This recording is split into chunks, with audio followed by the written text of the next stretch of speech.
Hola y bienvenidos a Revolutions, episodio 5.8, la sociedad patriótica.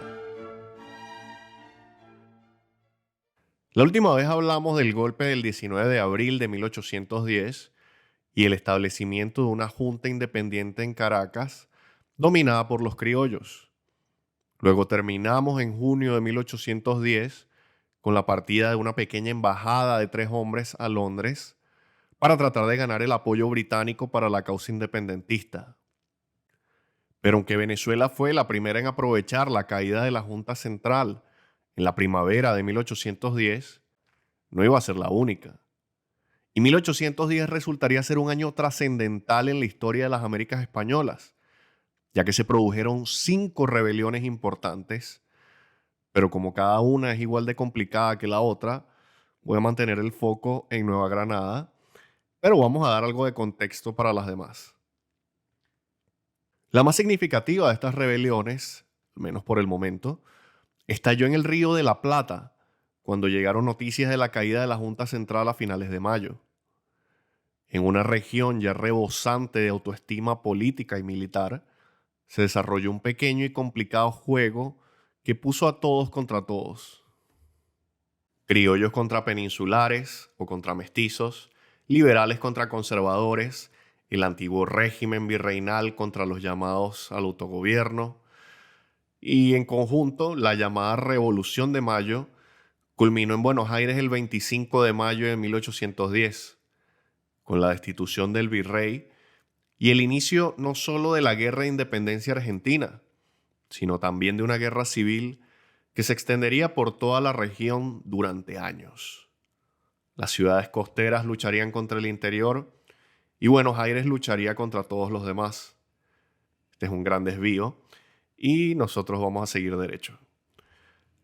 La tercera gran rebelión de 1810, sin embargo, sí tenemos que explicar en más detalle porque estalló en la Nueva Granada propiamente dicha, es decir, en la actual Colombia.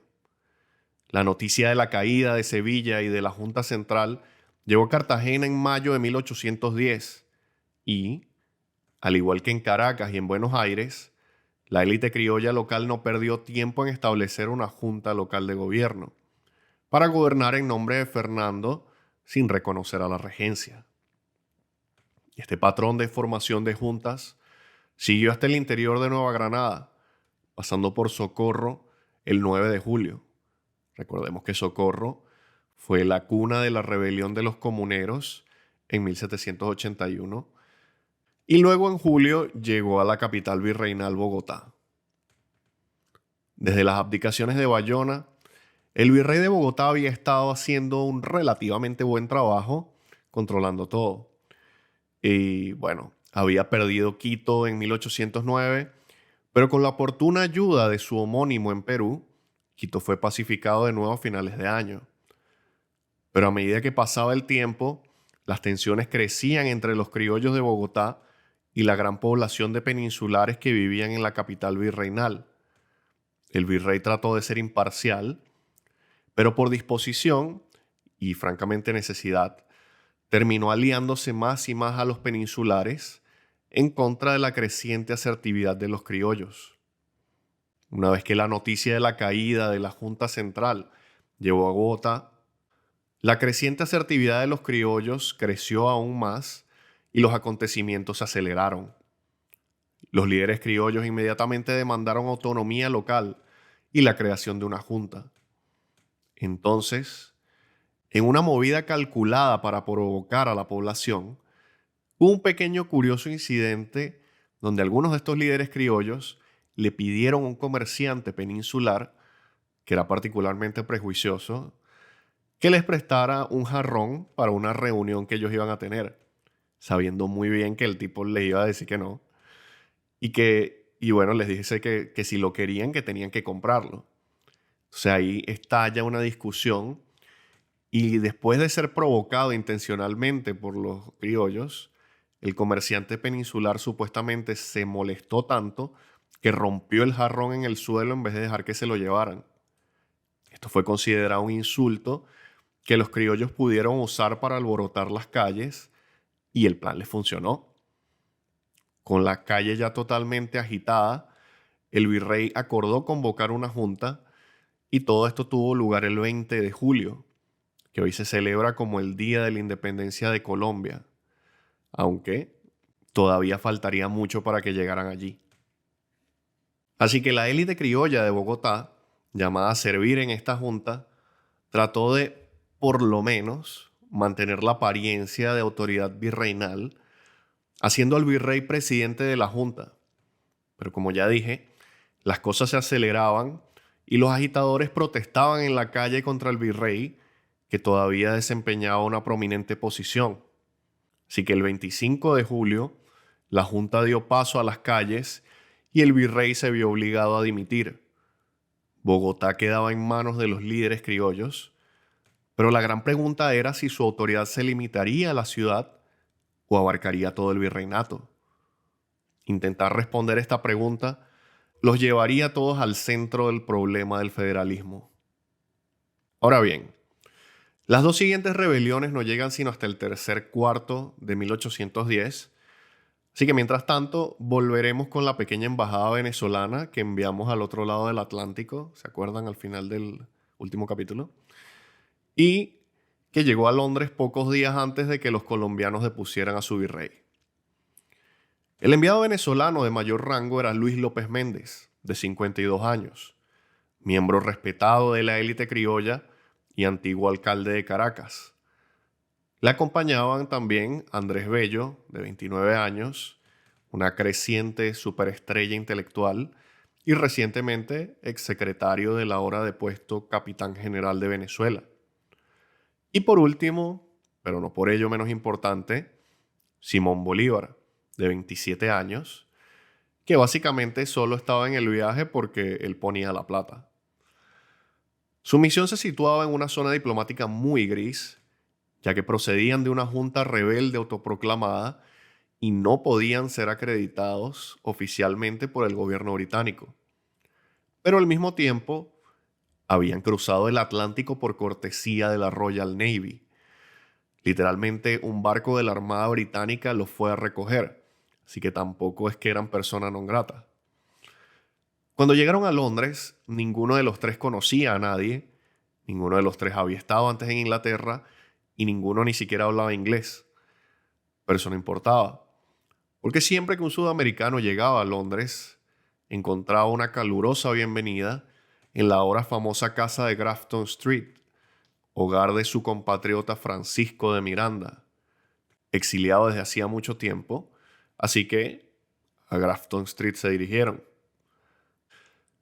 La última vez que estuvimos con Miranda, a este se le voló la tapa tras ser informado por Arthur Wellesley de que sus inminentes planes de invasión a Sudamérica iban a ser desechados en favor de la guerra peninsular. Miranda era irreprimible por naturaleza y a pesar de este otro revés, continuó luchando por la causa de la independencia hispanoamericana. Y aunque tenía amigos en todos los estamentos de la sociedad británica, el principal colaborador de Miranda en ese momento parece haber sido el filósofo utilitario y reformista James Mill. Durante esos años, Miranda y Mill se dedicaron a traducir y publicar varios tratados sobre Hispanoamérica, la mayoría escritos por aquellos intelectuales jesuitas exiliados de los que hablamos en los primeros capítulos. Mill reseñaba la traducción en una de las revistas liberales que circulaban en Londres y utilizaba esa reseña como plataforma de lanzamiento para defender la causa de la libertad en Hispanoamérica. Generaron el suficiente entusiasmo como para que, como mencioné brevemente hace unos episodios, el filósofo Jeremy Bentham estuviera haciendo planes para trasladarse a Hispanoamérica en 1809. Concretamente, iba a ir a México, donde pensaba que podría establecerse como una especie de consultor constitucional si es que la tiranía española finalmente se derrumbaba. Pero Bentham no pudo conseguir los visados necesarios de la embajada española y bueno, se terminó dedicando a otros proyectos. Además de la campaña de relaciones públicas, Miranda se adentró en una faceta más subrepticia de su proyecto independentista. En algún momento de 1808, o quizás 1809 o 1810, fundó una rama de la logia masónica libre llamada la Logia Gran Reunión Americana, que luego utilizó como una especie de herramienta organizativa para sumar a los patriotas sudamericanos de todo el continente en un proyecto unificado. A medida que los exiliados y disidentes llegaban a la casa de Grafton Street desde el Río de la Plata, Chile, Nueva España o Perú, Miranda los inducía en la logia, y entre los miembros de la Gran Reunión Americana se encontraban casi todos los revolucionarios sudamericanos prominentes, y su hermandad compartida fue una de las conexiones subyacentes que permitieron la coordinación, si bien era limitada, que tuvo lugar durante las guerras de la independencia. Ahora bien, no hemos hablado de los masones ni una sola vez en el podcast, y hay que mencionar que sí había un montón de ellos en la Revolución estadounidense, en la francesa e incluso en la haitiana, y que, claro, está la teoría popular de que todas estas revoluciones fueron en realidad orquestadas directamente por los masones. Pero personalmente yo soy escéptico ante esa teoría, porque si bien los masones eran una organización secreta de liberalismo ilustrado y muchas de las creencias básicas de los masones se convirtieron en piedras angulares de la era de las revoluciones atlánticas, al mismo tiempo también era un club social bastante banal que incluía a hombres educados en ascenso de todos los ámbitos de la vida que simplemente buscaban hacer conexiones con otra gente prominente. Si bien estos tipos podían ser radicales en su pensamiento, a menudo eran indiferentes a nivel político, y algunos eran directamente reaccionarios. Así que la realidad es que cuando empiezas a indagar sobre los masones, no solo están en el lado revolucionario de la talanquera, aparecen en todos los lados de la talanquera. Así que esta situación no es tan simple como algunas personas quisieran creer. Además, he mantenido el tema de la masonería específicamente fuera de la narrativa, porque ya tenemos demasiado material para hablar. Pero bueno, dicho esto, el único punto donde estaban todos los masones en el lado revolucionario es acá, en las guerras de independencia hispanoamericana. Y es en gran parte gracias al papel de la logia que fundó Miranda. Por un lado, la masonería estaba prohibida en el Imperio Español, así que no es que hubiera muchos masones rondando por ahí para empezar. Pero aún más importante es el hecho de que la Gran Reunión Americana se fundó con un objetivo explícitamente revolucionario. Una vez que Miranda inducía a los diversos exiliados y disidentes, volvían a casa y buscaban a más revolucionarios de ideas afines y los inducían en logias afiliadas. Así que lo que ocurrió aquí es que estos tipos eran revolucionarios que se convirtieron en masones. No eran masones que se volvieron revolucionarios. Ahora, lo más curioso de esto es que aunque se confirmó que Luis López Méndez y Andrés Bello fueron admitidos por Miranda en la Gran Reunión Americana en 1810, no hay ni una sola prueba de que el revolucionario sudamericano más famoso de todos, es decir, Simón Bolívar, lo fuera. Ahora, he visto reportes de que lo fue, pero unos años después, los realistas interceptaron una lista de todos los masones activos en Venezuela y los nombres de Bello y Méndez estaban en la lista, pero el nombre de Bolívar no. También hay que mencionar que durante una de las veces que Bolívar tuvo poder dictatorial, emitió un edicto suprimiendo las sociedades secretas, lo cual no es algo que un masón haría, ¿no? A menos que todo esto sea parte de una conspiración mayor. Ahí no sé. Pero si bien se unió a la logia o no, Bolívar y Miranda estaban de acuerdo en que los acontecimientos de Caracas debían absoluta y necesariamente ser el comienzo de la independencia. Miranda hizo arreglos necesarios para que los tres venezolanos se reunieran con el ministro de Asuntos Exteriores británico, que casualmente era Richard Wellesley, hermano de Arthur Wellesley, y Pañapa, además el embajador británico de la regencia española, era Henry Wellesley. Y aquí los hermanos Wellesley están dirigiendo la guerra peninsular como si fuera un proyecto familiar, como que se hubieran montado una licorería en el patio de la casa, una cosa así. Pero bueno, la cuestión aquí es que los británicos tenían un tratado con la regencia española contra quien estos tres venezolanos estaban en rebelión, por lo que el ministro de Asuntos Exteriores, Wellesley, celebró la reunión en su casa privada, en lugar de en su oficina, para evitar conferir legitimidad oficial a los sudamericanos. Lo primero que Wellesley trató de hacer fue convencerlos de que la regencia no estaba muerta, que no todo estaba perdido en España y que los británicos apoyaban al 100% a la España patriota. Bolívar y compañía, mientras tanto, habían venido a decirle a los británicos que no aceptarían a la regencia, que eran una cuerda de don nadie autoproclamados, que no tenían legitimidad y que, francamente, no tenían capacidad para decir a los venezolanos lo que tenían que hacer. Los americanos habían sido mantenidos en el limbo durante 2 años por la Junta Central y ya estaban hartos de recibir órdenes de Europa. Pero la Junta de Caracas también había dado instrucciones súper explícitas a sus embajadores de que la independencia real, no era el objetivo. Eran leales al rey Fernando y lo seguirían siendo para siempre. Pero por supuesto, Bolívar es el que tiene la palabra y no se pudo contener. Argumentó que no se podía esperar a que la regencia, devastada por la guerra, gobernara adecuadamente las Américas y que no podían esperar nada de un rey encarcelado. Les dijo algo así como: mira, ya estamos caminando solos, nos soltaron la mano. ¿Entienden lo que significa esto, no? O sea, lo que sigue. Pero Wellesley seguía impasible.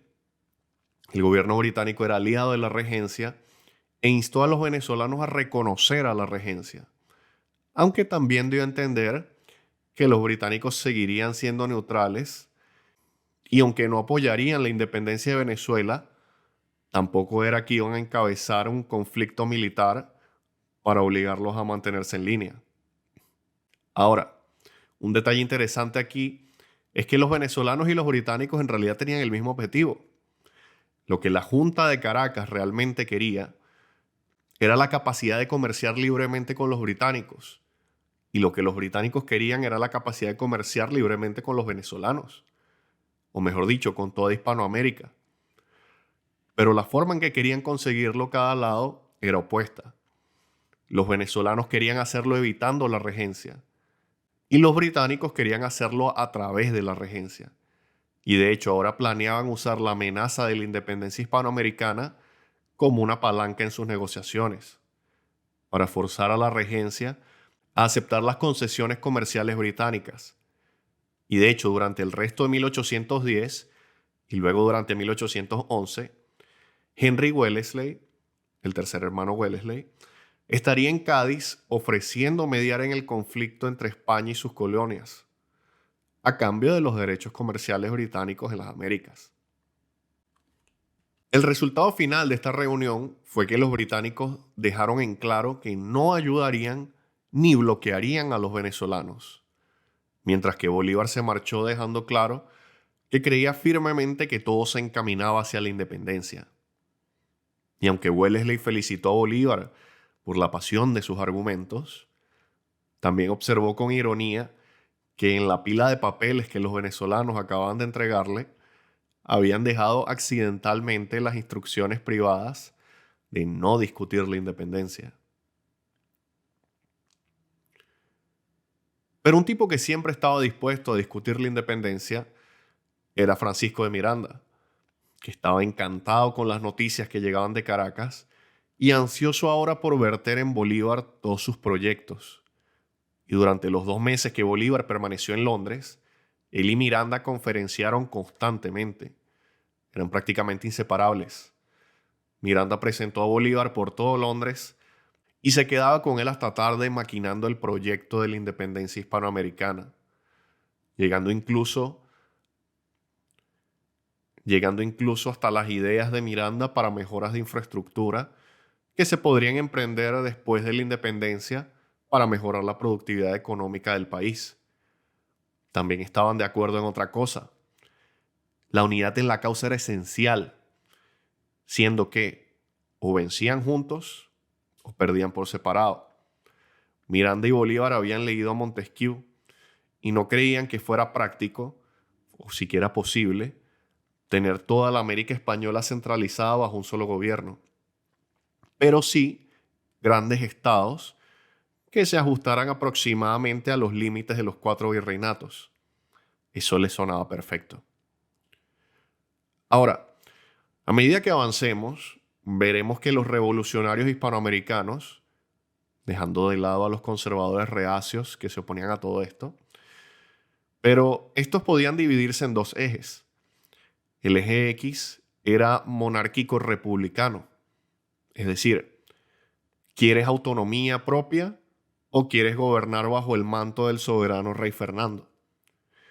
Y el eje Y era centralista-federalista, es decir, ¿quieres un gobierno central fuerte que gobierne un gran territorio o que cada ciudad, provincia y región tenga la última palabra sobre sí misma? Como estamos a punto de ver, la Junta de Caracas, por ejemplo, estaba más o menos en el cuadrante centralista monárquico, es decir, querían gobernar Venezuela desde Caracas, pero planteaban permanecer leales a Fernando.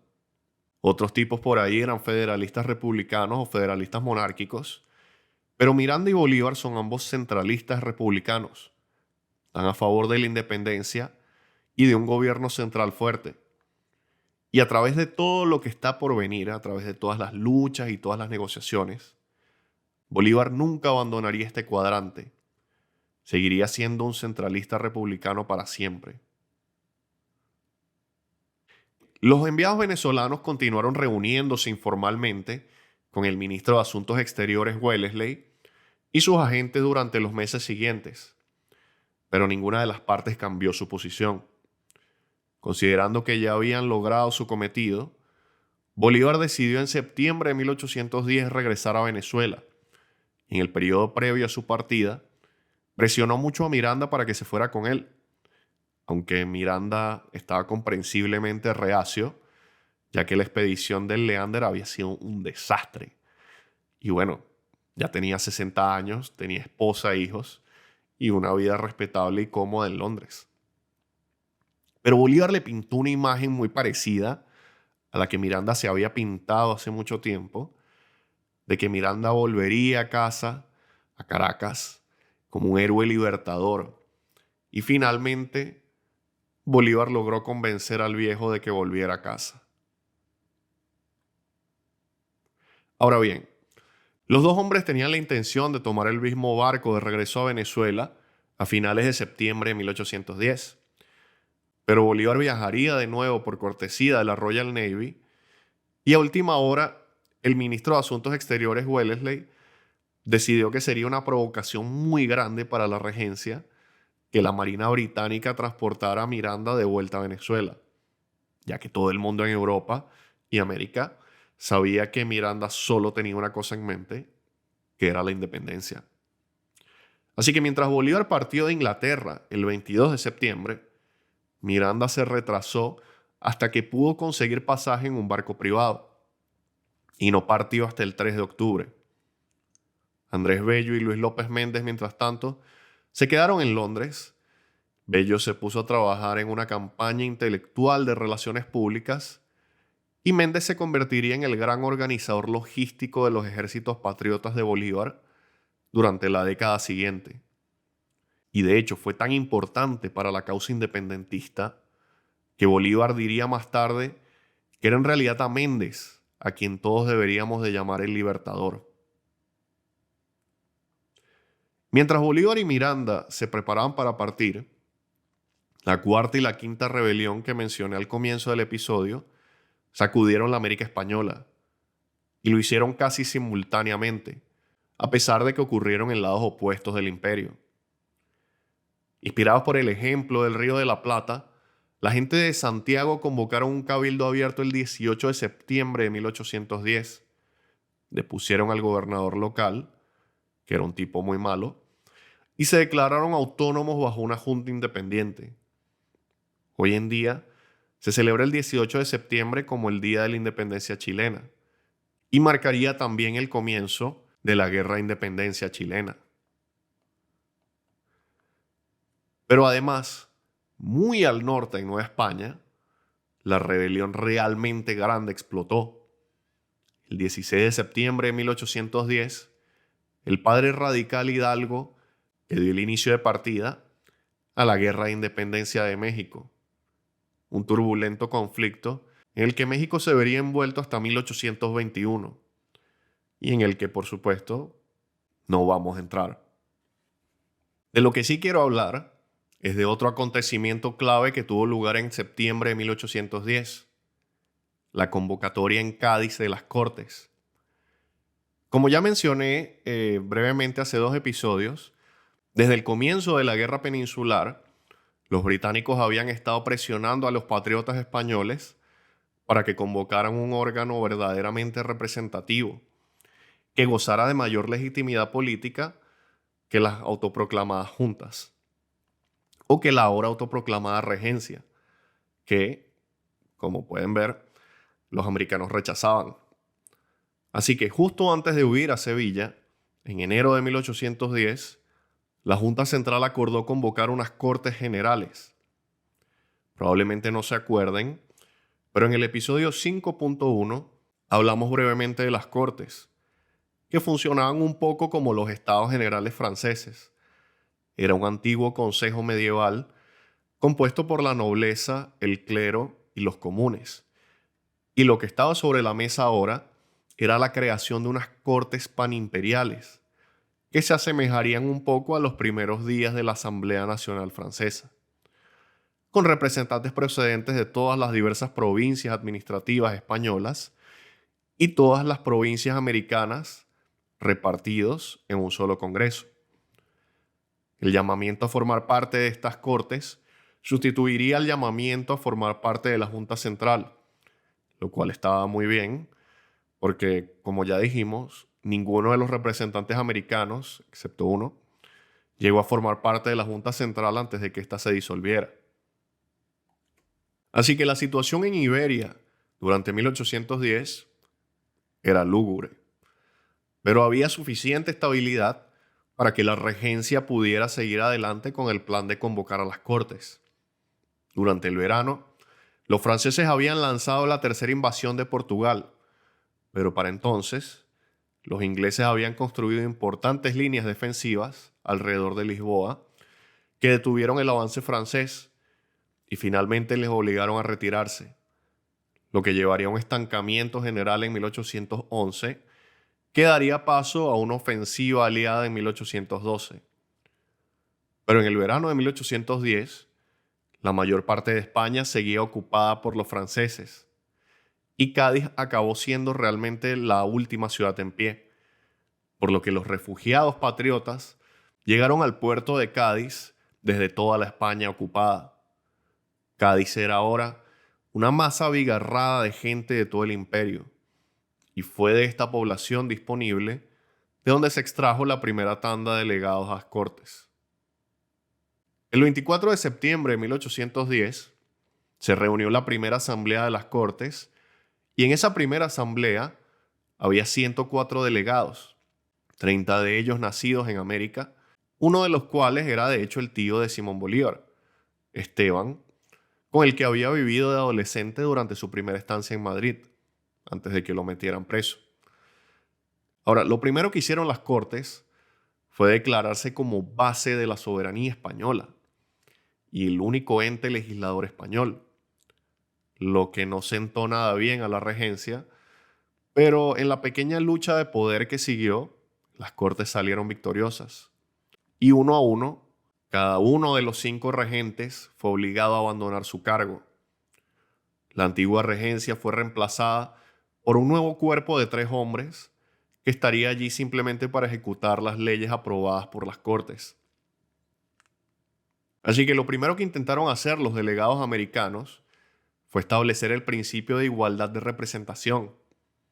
El decreto original enviado por la Junta Central tenía varias causas en las que no necesitamos entrar, pero la principal era que los españoles estarían representados a razón de un delegado por cada 50,000 personas, mientras que los americanos estarían representados a razón de un delegado por cada 100,000 personas, y no solo personas en general, sino a razón de 1 por cada 100.000 blancos. Y hay que tomar en cuenta que para este momento la gran mayoría de la población americana es india, negra, mestiza, parda o alguna combinación de estas. Así que en el segundo día de sesión, los delegados americanos presentaron una propuesta para igualar su delegación, a razón de 1 por cada 50.000 súbditos libres del rey. Y aquí pendía el futuro del Imperio Español. Porque en aquella época se creía que España tenía una población de unos 10 millones y medio de habitantes, mientras que las Américas tenían una población de 15 a 16 millones.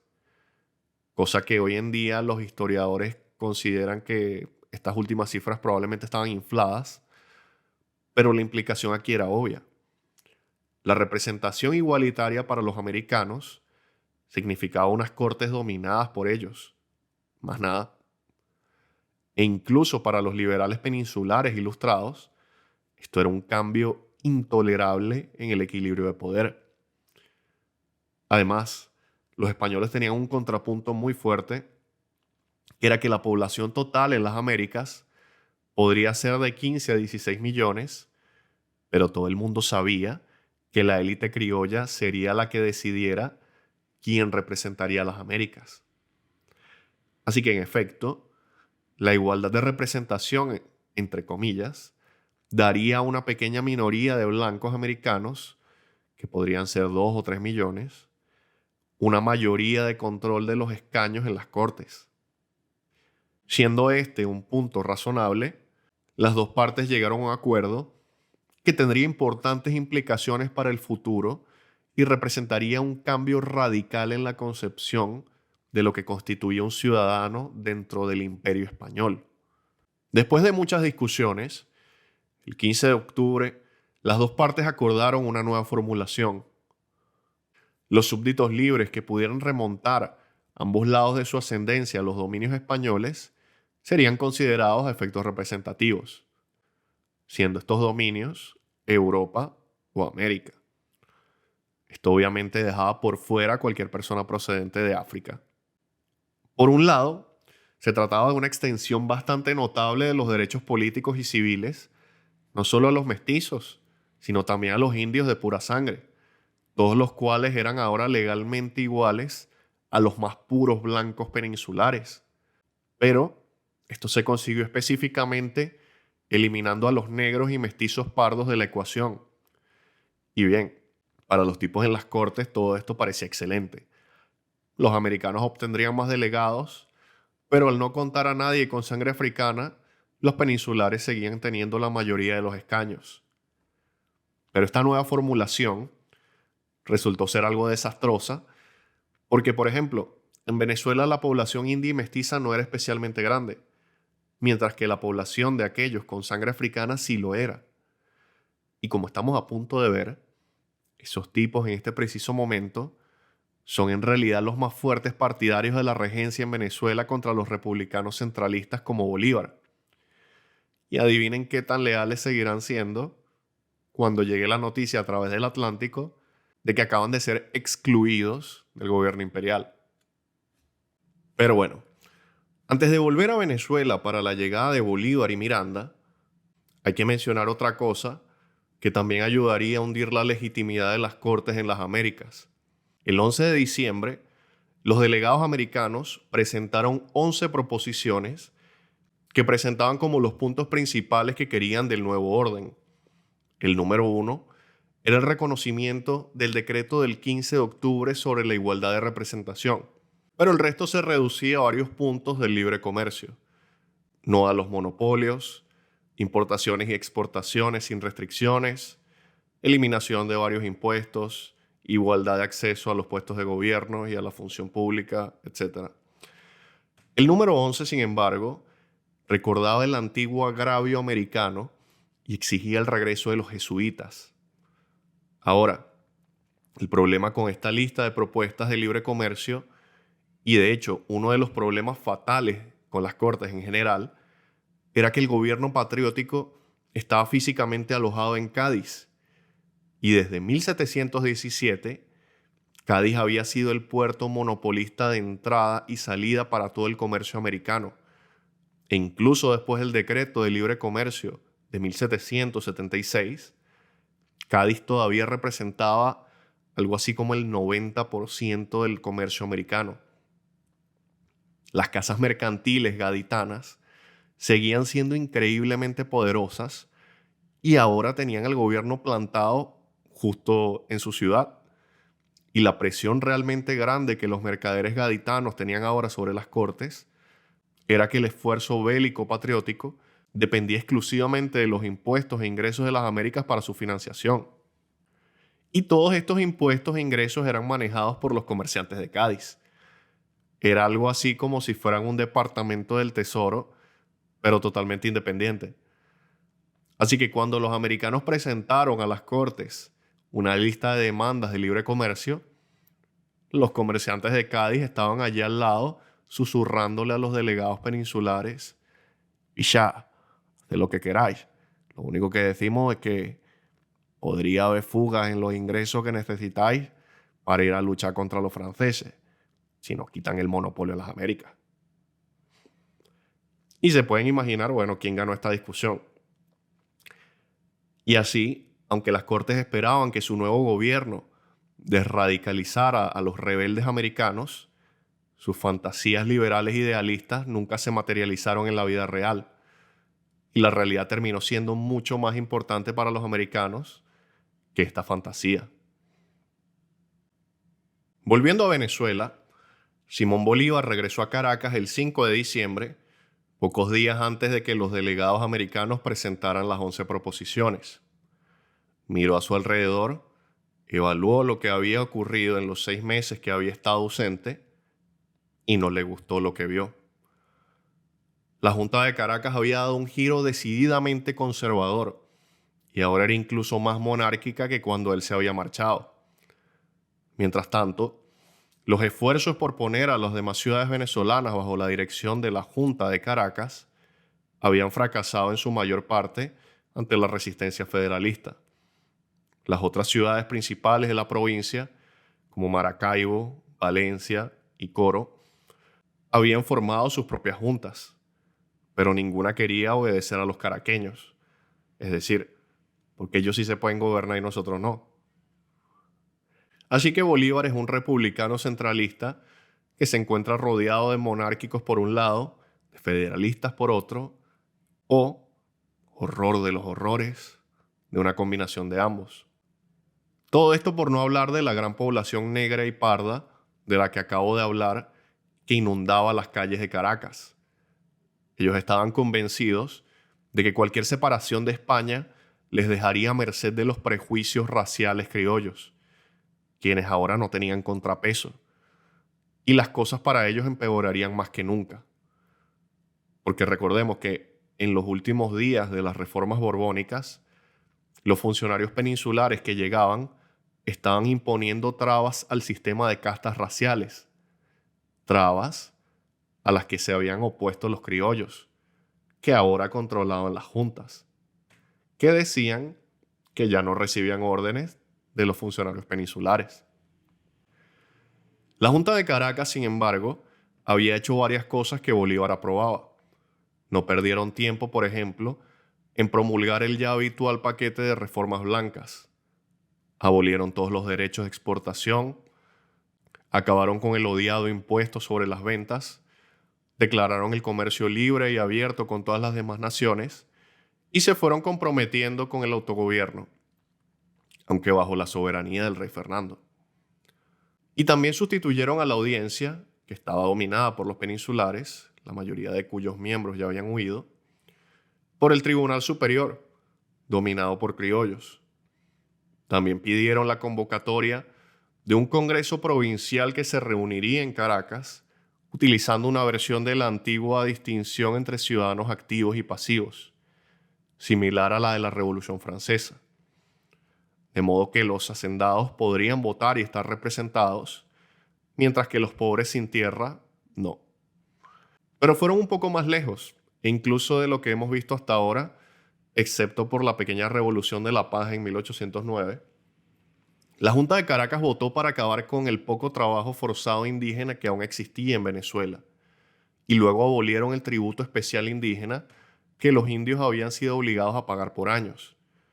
También votaron a favor de ilegalizar el comercio de esclavos. Ahora, no están ilegalizando la esclavitud, solo el comercio. Y no he visto esto argumentado en ninguna parte, pero personalmente yo me pregunto cuánto de esto fue específicamente para alinear la política comercial venezolana con la ley británica sobre el comercio de esclavos de 1807, porque los británicos estaban destinados a ser uno de sus principales socios comerciales en el futuro previsible. Y como ellos ya habían abolido el comercio de esclavos, es posible que Venezuela quisiera hacerlo también para entrar en sus buenas gracias. Pero bueno, entonces 100% especulación de mi parte. Ahora bien, Miranda llegó solo unos días después que Bolívar, el 10 de diciembre, y descubrió de inmediato que el joven rebelde tal vez había exagerado la situación en Venezuela. Bolívar consiguió reunir una multitud para ir a recibir a Miranda en el muelle a su llegada, y en previsión de lo que creía que iba a ser una ocasión trascendental, Miranda salió del barco vistiendo nada menos que su uniforme de general revolucionario francés.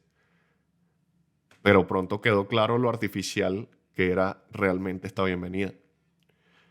Solo un miembro de la Junta de Caracas asistió a la ceremonia de bienvenida y solo estuvo allí para dar un seco saludo al viejo exiliado y luego se fue. No solo los miembros de la Junta eran monárquicos y conservadores, sino que la mayoría de ellos tenían 30 y pico de años. O sea, literalmente no habían nacido cuando Miranda vivió entre ellos por última vez. Recordemos que no vivía en Venezuela desde 1771. Así que para ellos Miranda era el loquito de la expedición Leander, un exiliado problemático que trabajaba para los británicos y no alguien a quien admirar. E incluso hay cierto debate histórico sobre si la Junta le había dicho a Bolívar que no contactara con Miranda mientras estuviera en Londres, como si eso fuera posible. Pero bueno, principalmente no confiaban en él y no lo querían cerca.